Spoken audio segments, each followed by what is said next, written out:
지금 봅니다. 하나님 말씀은 민수기 31장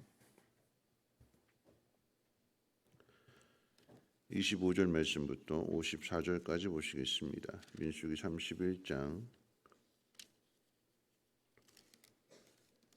25절로 54절까지 한 절씩 교독으로 읽겠습니다. 여호와께서 모세에게 말씀하여 이르시되 너는 제사장 엘르아살과 회중의 수령들과 더불어 이 사로잡은 사람들과 짐승들을 계수하고 그 얻은 물건을 반분하여 그 절반은 전쟁에 나갔던 군인들에게 주고 절반을 회중에게 주고 전쟁에 나갔던 군인들은 사람이나 소나 낙이나 양떼의 500분의 1을 여호와께 드릴지니라. 곧 이를 그들의 절반에서 가져다가 여호와의 거제로 제사장 엘르아살에게 주고 또 이스라엘 자손이 받은 절반에서는 사람이나 소나 낙이나 양떼나 각종 짐승 50분의 1을 가져다가 여호와의 성막을 맡은 레위인에게 주라. 모세와 제사장 엘르아살이 여호와께서 모세에게 명령하신 대로 하니라.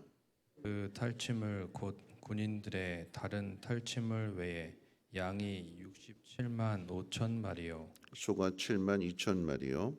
나귀가 6만 1천 마리요 사람은 남자와 동침하지 아니하여서 사내를 알지 못하는 여자가 도합 3만 2천 명이니 그 절반 곧 전쟁에 나갔던 자들의 소유가 양이 33만 7,500마리라. 여호와께 곡물로 드린 양이 675요. 소가 3만 6천 마리라. 그 중에서 여호와께 곡물로 드린 것이 72마리요 나귀가 3만 500마리라. 그 중에서 여호와께 곡물로 드린 것이 61마리요. 사람이 16,000명이라. 그 중에서 여호와께 곡물로 드린 자가 32명이니 여호와께 거지의 곡물로 드린 것을 모세가 제사장 엘르아살에게 주었으니 여호와께서 모세에게 명령하심과 같았더라. 모세가 전쟁에 나갔던 자들에게서 나누어 이스라엘 자손에게 준 절반 곧 회중이 받은 절반은 양이 33만 7,500마리요. 소가 3만 6천 마리요 나귀가 3만 500마리요. 사람이 16,000명이라. 이스라엘 자손의 그 절반에서 모세가 사람이나 짐승의 50분의 1을 취하여 여호와의 장막을 맡은 레위인에게 주었으니 여호와께서 모세에게 명령하심과 같았더라. 군대 지휘관들 곧 천부장과 백부장들이 모세에게 나와서 모세에게 말하되 당신의 종들이 이끈 군인을 계수한즉 우리 중 한 사람도 충나지 아니하였기로 우리 각 사람이 받은 바 근 패물 곧 발목걸이, 손목걸이, 인장반지, 귀고리, 목걸이들을 여호와께 헌금으로 우리의 생명을 위하여 여호와 앞에 속죄하려고 가져왔나이다. 모세와 제사장 엘르아살이 그들에게서 그 금으로 만든 모든 폐물을 취한즉 천부장과 백부장들이 여호와께 드린 거제의 금의 도합이 16,750세겔이니 군인들이 각기 자기를 위하여 탈취한 것이니라. 모세와 제사장 엘르아살이 천부장과 백부장들에게서 금을 취하여 회막에 들여 여호와 앞에서 이스라엘 자손의 기념을 삼았더라. 아멘. 오늘 읽은 본문의 말씀은 미디안 정복 이후에 얻게 된 이 전리품들을 나누는 내용을 소개해 주고 있습니다. 참고로 민수기 31장의 이 미디안 정복 이야기는요. 앞에 있는 민수기 28장, 29장의 절기 본문과도 연결되어집니다. 하나님은 이스라엘 백성들로 하여금 약속의 땅에 들어가거든 지켜야 될 절기들을 말씀하셨습니다. 매일 상번제를 드릴 것이니라, 안식일을 거룩하게 지킬 것이라, 또 월삭 예배를 드릴 것이다. 또 속죄일 1년에 한 번 속죄일과 나팔절을 지켜야 되는 것, 또 77절 수장절을 지켜야 될 규례를 말씀하셨습니다. 그런데 그 마지막 수장절 규례 같은 경우는 추수감사의 의미도 담고 있지만 광야에서 힘들게 어렵게 살았던 그들이 하나님 약속하신 대로 가나안 땅에 들어가게 되었을 때 지난 날들을 기억하면서 하나님 앞에 감사함으로 제물을 드리는데 그 양이 어마어마하다고 그랬어요. 8일 동안 제물을 드리게 될 때에 소를 드리는 양, 또 어린 양을 드리고 염소를 드리고 이게 해마다 이렇게 매일매일 드려지는 이 어마어마한 양들을 어디서 구할 수 있는가라고 할 때에 이 31장 미디안 정복을 통해서 얻게 된 전리품을 통해서 가나안 땅에 들어가게 되면 그 재물을 하나님 앞에 드릴 수 있다라고 하는 것을 가르쳐 줍니다. 하나님 명령하신 그 일에 대해서 하나님이 책임져 주신다라고 하는 거죠. 우리는 미리 걱정합니다. 이 어마어마한 양을 어떻게 우리가 하나님 앞에 드릴 수 있을까 하는 그런 걱정과 근심을 하게 되지만 하나님 명령하신 그 일은 하나님이 책임져 주십니다. 때로는 하나님의 명령이 이해가 되지 않고 마치 아브라함에게 이삭을 제물로 바치라고 말씀하시는 것처럼 우리에게 큰 결단을 요구하는 것처럼 보이지만 그럼 아브라함의 이야기의 실상은 하나님이 주신 것을 하나님 앞에 드리는 게 그게 핵심입니다. 우리는 어렵고 힘든 일인데 죽은 몸에서 생명을 얻게 된다라고 하는 것, 나이 100세의 아들을 낳는다라고 하는 것은 불가능한 일이고 우리에게는 어려운 일이지만 생명의 주권자가 되시는 하나님께는 어려운 일이 아닌 거죠. 하나님 주시는 것입니다. 약속하신 대로 주시는 거예요. 약속받은 것을 그러니까 하나님이 약속하신 것을 받았기 때문에 아브라함의 노력이 아닌 하나님의 은혜로 받았고 죽은 몸에서 생명을 주셨기 때문에 죽은 자리에서 또한 생명을 다시 주시는 분이 하나님이신 것을 믿게 되니까 아브라함은 순종하게 되는 거죠. 하나님 명령에 순종하고 그 은혜를 기억하면서 감사함으로 반응하게 될 때에 하나님은 아브라함에게 이후에 6명의 더 아들을 더 주셨습니다. 한나에게도 그랬다고 그랬잖아요. 한나가 하나님 앞에 사무엘을 드렸을 때 아들 셋의 딸 둘을 더 주셨습니다. 그러니까 받은 은혜, 하나님께 받은 은혜에 감사함으로 보답하게 될 때 하나님은 더 풍성한 여호와 일의 하나님이심을 우리에게 보여주시고 나타내신다라고 하는 것입니다. 자, 오늘 말씀으로 들어가 보면 모든 사람에게 그 은혜를 나누라고 하실 때에 전쟁에 나간 사람들은 12,000명이었어요. 각 지파에서 1,000명씩.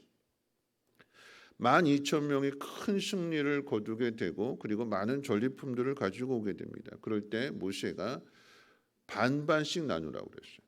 전쟁에 나간 사람들이 절반을 갖고 전쟁에 나가지 않은 회중들이 그 절반을 받습니다. 그럼 이것도 생각해 본다면 내가 목숨 걸고 싸워서 얻은 건데 내 목숨값인데 이걸 어떻게 나눌 수 있는가라고 하겠지만 이스라엘 백성이 없다면 군대도 없죠. 더 나아가서 제사장과 레위인이 없다라고 하면 하나님의 뜻을 깨닫지 못하게 되는 것이고 그러면 자기 자신이 스스로 모든 것들을 책임지고 싸워야 되는 것입니다. 하나님 앞에 봉사하고 헌신하는 제사장과 레위인들 그리고 그 뒤를 봐주는 그의 가족들, 회중들 이런 사람들과 함께 그 절반을 나누게 될 때에 말은 절반이지만 실제로 누가 더 많이 받는가라고 한다면 전쟁에 나간 사람들이 더 많이 받습니다. 왜냐하면 똑같이 절반을 나누는데 12,000명이 절반을 갖게 되고 나머지 회중 100만 명이 그것을 나누 갖게 되니까 이건 비교할 수 없는 거죠. 우리는 늘 이 절반이라고 하는 이 숫자 이게 항상 우리 머릿속에 먼저 들어와서 왜 내가 수고했는데 이것을 절반을 나눠야 되는 걸까? 근데 이스라엘 백성들은 그걸 그대로 명령에 순종합니다. 그래서 전쟁에 나간 군인들을 취한 그 절반의 목 중에서 500분의 1을 들여서 제사장에게 그리고 전쟁에 나가지 않은 회중들이 받은 그 중에 50분의 1을 거두어서는 레위인들에게 그 목도 함께 나누어 줍니다. 왜 이렇게 하는가? 그 모든 기쁨을 그 공동체와 함께 나누는 거죠. 그래서 하나됨을 확인하는 것입니다. 전쟁에 나간 사람이나 나가지 않은 사람이나 또 기업을 받지 못한 제사장이나 레위인들까지도 이 전쟁에 나간 사람들 전리품을 가져온 것을 함께 나누게 될 때 그래서 하나됨을 확인합니다. 자, 왜 이것을 나누어야 되는지를 오늘 이제 마지막 부분에 있어서 48절, 54절이 그 내용을 가르쳐 주게 되는데요. 48절부터 54절까지의 이 내용은 전쟁에 나간 지휘관들이 모세 앞에 나와서 놀라운 고백을 하게 됩니다. 전쟁에 나간 12,000명 중에서 단 한 사람도 목숨을 잃은 사람이 없다라고 하는 고백입니다. 이것은 이스라엘의 원수 갚는 그 일에 하나님이 직접 싸우셨다라고 하는 의미이고 이스라엘 군사들의 생명을 하나님이 지켜주셨다라고 하는 의미가 됩니다. 그래서 그 일에 대한 감사함으로 전리품 중에 귀금속을 헌금으로 드렸고 모세는 이를 성막에 들여서 기념으로 삼았다고 성경은 기록하고 있습니다. 지휘관들은 달라도 다른 거예요. 여러분, 이 지휘관들은 일반 군인보다도 더 낫고 전쟁에 참여하지 않고 물론 나는 아무 일도 안 했는데 그냥 전쟁에 나가지도 않았는데 전쟁에 나갔던 사람들이 승리하고 돌아와서 이만큼의 몫을 나한테 나눠줬다, 공짜로 받았다 기뻐할지 모르겠지만 전쟁에 나가서 그 전리품을 거두고 와서 나눠준 사람과 전쟁에 나가지 않고 가만히 있다가 이 전리품을 이렇게 좀 얻게 된 사람의 차이가 어디에 있을까? 누가 더 좋을까? 누가 더 수지 맞았을까? 아무것도 안 하고 가만히 있다가 공짜로 이렇게 전리품을 얻은 사람이 더 수지 맞았을까요? 하나님이 붙들어 주시고 하나님이 지켜 주신다면 전쟁터에 있거나 전쟁이 아닌 곳에 있거나 안전한 지대에 있거나 뭐 전방이나 후방이나 차이가 없다라고 하는 얘기예요. 왜요? 하나님 지켜 주시는 거잖아요. 전쟁에 나가는데 한 사람도 죽지 않았어요. 하나님이 대신해서 싸워주셨고 승리하셨습니다. 전쟁에 나가지 않은 이 사람들도 가만히 있었지만 하나님 지켜주셨어요. 이들은 전쟁에 나간 사람들을 통해서 지켜주신. 근데 중요한 것은 무엇이냐면 둘 다 똑같이 목숨을 지켰잖아요. 근데 중요한 것은 전쟁에 나간 사람들 하나님의 은혜를 더 풍성하게 경험하게 되는 것이고 하나님이 어떤 분이신지를 아는 거죠. 그러니까 이 모든 것이 내 목숨값으로 내가 목숨 걸고 피땀 흘려서 얻어낸 것이 아니라 하나님이 허락하신 것이다 하는 것을 깊이 알게 되니까 자원하는 마음으로 앞에 있는 절반씩 나누게 되는 이것은 명령이었기 때문에 했다라고 하면 이 전쟁에 나갔던 그래서 하나님의 은혜를 직접 체험했던 이 지휘관들과 이 병사들은 감사한 마음으로 자원해서 하나님 앞에 이 귀금속을 드리게 되는 거죠. 헌금으로. 그리고 모세는 이것을 기념했다고 그랬어요. 여러분 이것이 이스라엘 공동체의 모습입니다. 이런 모습으로 훈련되어지고 다듬어져 갔을 때에 이들의 믿음을 통해서 약속하신 땅을 정복하게 되는 것을 성경이 우리에게 가르쳐 주고 있는 것입니다. 이런 말씀 마칠 텐데요. 여러분 우리는 늘 항상 이 물질과 관련해서 막 계산을 해요. 여러분 그런데 하나님 우리에게 원하시는 것은 이 물질이 아닙니다. 물질. 우리의 마음이. 우리의 마음을 다른 표현으로 이야기한다면 믿음인 거죠. 믿음. 그래서 믿음이라고 하는 것은 하나님이 어떤 분이신지를 아는 것이고 하나님의 은혜를 아는 거예요. 하나님의 은혜를 알게 되니까 여러분 이 믿음 안에는 감사만 있게 되는 것이고 하나님의 은혜를 알게 되니까 그 은혜 속에는 기쁨만 있어요. 줘도 기쁜 거예요.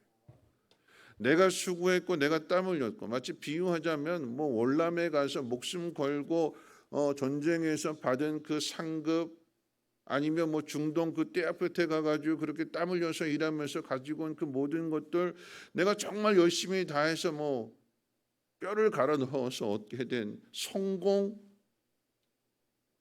내가 한 것 같지만 내가 한 것이 아니라 하나님 붙들어 주셨고 지켜주셨고 하나님이 이와 같은 승리를 하게 하셨음을 알게 되니까 이제는 물질에는 의미가 없는 거죠.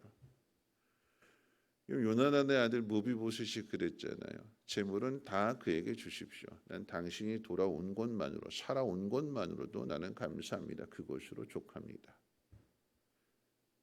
하나님 우리를 훈련하시는 그 모습이 바로 이런 모습이 아닐까요? 다 하나님의 것인데 우리는 자꾸 물질만 생각해. 물질이 아니라 하나님 우리의 마음을 키우기를 원하세요. 여러분 그런 거죠. 아들 두 녀석이 있어요. 형제입니다. 아버지가 큰아이에게 줬어요. 뭔가를. 과자를 줬어요. 그 아버지가 형에게 이야기합니다. 동생 하나 줘. 그럼 이 형이 어떻게 해야 될까요? 동생 하나 줘 그러면 줘야죠. 주게 되면 어떻게 될까요? 아버지는 누구를 더 생각할까요? 준 형을 더 생각할까요? 아니면 받은 동생을 더 생각할까요? 아버지는 준 형이죠. 근데 동생 하나 줘 그랬는데 이 형이 싫어 그러고 안 준다면 이 아버지는 누구를 더 생각할까요? 못 받은 동생을 더 생각하겠죠. 누가 더 복이 될까요? 동생 하나 줘 했을 때 나눠준다면 아버지는 나눠준 그 형을 더 기특하게 여기고 아유 이놈 다 컸네. 이놈에게 뭘 좀 더 줄까? 이놈에게는 더 많은 것을 맡겨도 괜찮겠구나. 내가 없어도 이 큰아이에게 이것을 남겨준다면 이 아이는 자기 혼자 잘 먹고 입 싹 닦지 않고 동생에게 더 많은 것들을 나눠줄 수 있겠구나. 화목하게 잘 살겠구나. 그러면서 큰아들에게 더 많은 것을 주지 않을까요? 하나님 우리에게 원하시는 것은 하나님을 닮아가는 마음입니다. 그게 믿음이에요. 모든 것이 은혜인 것을 알고 그 은혜 감사하며 보답하는 오늘 이 하루 되시기를 주님의 이름으로 부탁을 드립니다. 우리 찬송가 321장 함께 찬송하고 기도하겠습니다. 날 대속하신 예수께 내 생명 모두 드리니 내 진실하게 하소서. 내 구주 예수여 나 구주 위해 살리라. 내 기쁨 한량 없으리. 내 갈 길 인도하소서. 내 구주 예수여 날 구원하신 예수를 일평생 의지하오니 날 영접하여 주소서. 내 구주 예수여 나 구주 위해 살리라. 내 기쁨 한량 없으리. 내 갈 길 인도하소서. 내 구주 예수여 주 십자가에 달리사 날 자유하게 했으니 내 몸과 마음을 주 위해 다스게 하소서. 나 구주 위해 살리라. 내 기쁨 한량 없으리. 내 갈 길 인도하소서. 내 구주 예수여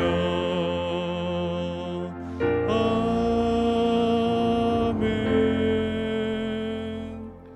오늘 말씀 생각하면서 함께 기도하실 텐데요. 하나님 우리에게 명령하실 때에는 그 명령하신 것을 책임져 주시겠다라고 하는 의미죠. 28장 29장에 하나님 앞에 제물을 드려라. 제물만 드리라고 명령하시지 않고 이 미디안 정복을 통해서 그 제물을 확보해 주십니다. 풍성하게 채워 주십니다. 그리고는 그걸 나누라고 하세요. 내가 수고했는데, 내가 다 했는데 왜 나누라고 할까? 여러분, 그런데 여기서 안 나눈다라고 하면 약속의 땅을 얻지 못하는 거예요. 이 작은 일에 순종하게 되니까 하나님은 더 큰 약속하신 땅을 얻게 하시는 그 복을 주시는 분이 하나님이십니다. 혼자 할 수 없는 일이고요, 함께 가야 되는 일이고, 이스라엘 공동체가 같이 가야 그 복을 누릴 수 있는 거죠. 그래서 나누라고 하신다면 이거 손해 보는 거 아니잖아요.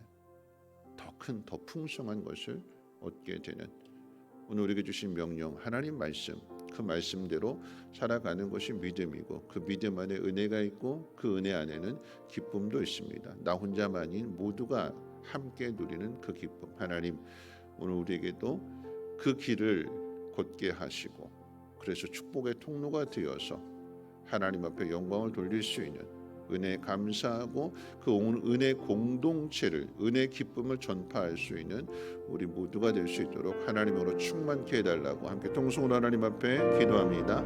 거룩하신 하나님 감사합니다. 오늘 하나님 말씀